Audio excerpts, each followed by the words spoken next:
O parlamento moçambicano assinou um tratado de extradição com Ruanda, que visa facilitar a perseguição dos suspeitos de criticar o regime de Paul Kagame em Ruanda. Este acordo é controverso porque tem implicações preocupantes e há preocupações de que Kagame possa usá-lo para levar a cabo contra os seus críticos que fogem para Moçambique. Hoje no Parlamento está sendo discutido um protocolo entre Ruanda e Moçambique, em que Moçambique se predispõe a extraditar para Ruanda todas as pessoas que forem opositoras ao regime de Kagame. Quer dizer, Moçambique está a aceitar pegarem pessoas que estão como refugiados, estão a fugir da opressão e da perseguição em Ruanda, pegar nelas e entregá-las para serem f***das e Ruanda.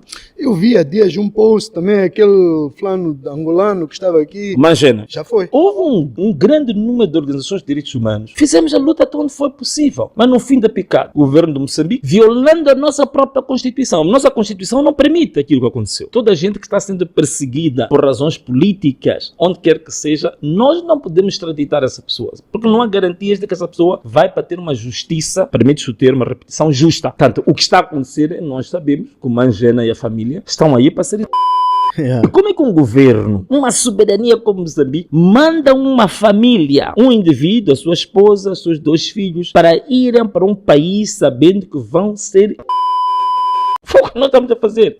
Que tipo de país é que nós temos? Onde é que a gente vai com um país desse? Não é que isso seja algo novo. Muitos já foram perseguidos, incluindo jornalistas e políticos, em Moçambique, África do Sul e no mundo inteiro, que fugiam do regime do Kagame em Ruanda. O presidente do Ruanda, Paul Kagame, usa sua boa reputação internacional como disfarce para abusos brutais, monitorização rigorosa e detenções arbitrárias dos seus cidadãos na diáspora, que vivem com medo constante de criticar o regime. Sim, não existe nenhum jornalista em Ruanda que critica o Paul Kagame. Tirana Hassan, diretora executiva da HRW, disse que a autocensura, evitar comentar sobre política e simplesmente não viajar de volta para casa foram alguns dos métodos aos quais os ruandeses recorreram na tentativa de evitar a ira do governo. Hassan disse: os ruandeses no exterior, mesmo aqueles que vivem a milhares de quilômetros de distância de Ruanda, censuram-se, abstêm-se do ativismo político e vivem com medo de viajar, serem atacados ou verem seus parentes em Ruanda serem alvos. Milhares dos seus opositores são processados e encarcerados numa das piores prisões de África, a Gitarama Central Prison, ou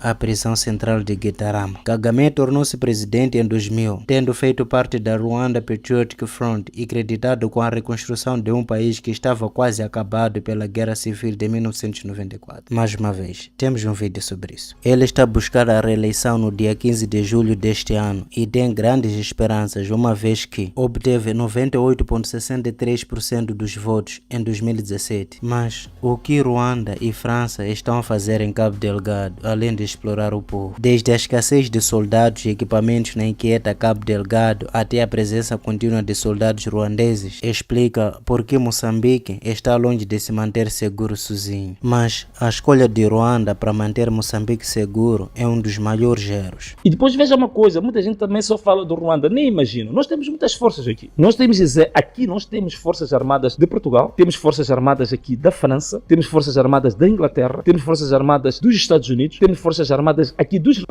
Mas isto também não quer falar. Isto não quer falar. Eu até conheço o quartel-general onde eles estão, mas nem vou dizer aqui por uma questão de segurança deles próprios. Isto tudo não é falado aqui nesse país. Não é dado essas informações ao povo. O povo não sabe disso. Numa altura em que Cabo Delgado está todo mundo a fugir, veja que agora já está tocou Chiure, na altura que todo mundo está em debandada, está-se a pessoas, está-se a pescoços, existe uma organização que tem menos de 2 anos que o governo moçambicano concedeu 25 mil hectares em Cabo Delgado. Essa organização. A população está a fugir, está a abandonar as terras e o governo demarcou 25 mil hectares e entregou uma organização que não tem 2 anos. Qual é o objetivo disto? Então as pessoas quando dizem que o objetivo real é empurrar a população toda para sair de Cabo Delgado e Cabo Delgado fica uma espécie de uma zona franca, pura e simplesmente para a exploração minéria para os grandes interesses internacionais. internacionais com conivência do governo de Moçambique. É por isso que também alguns até aventam a hipótese de se tornar Cabo Delgado uma espécie de uma república autônoma. E não é loucura quando as pessoas falam disto. É que todos os sinais estão a indicar para tal. Todos os sinais estão a indicar para isso. Então, esta informação tem que vir a público. Temos um vídeo bem detalhado sobre como o conflito começou. Recomendo assistir esse vídeo primeiro, para melhor entender o cenário. A bandeira de Moçambique apresenta uma arma que simboliza a segurança, mas o país falhou no principal teste de segurança dos seus cidadãos e de equipar as suas forças armadas com armas de qualidade. O Ruanda destacou cerca de 2.500 soldados e policiais em 3 distritos de Mocimboa da Praia, Palma e Ankwabe, em Moçambique, para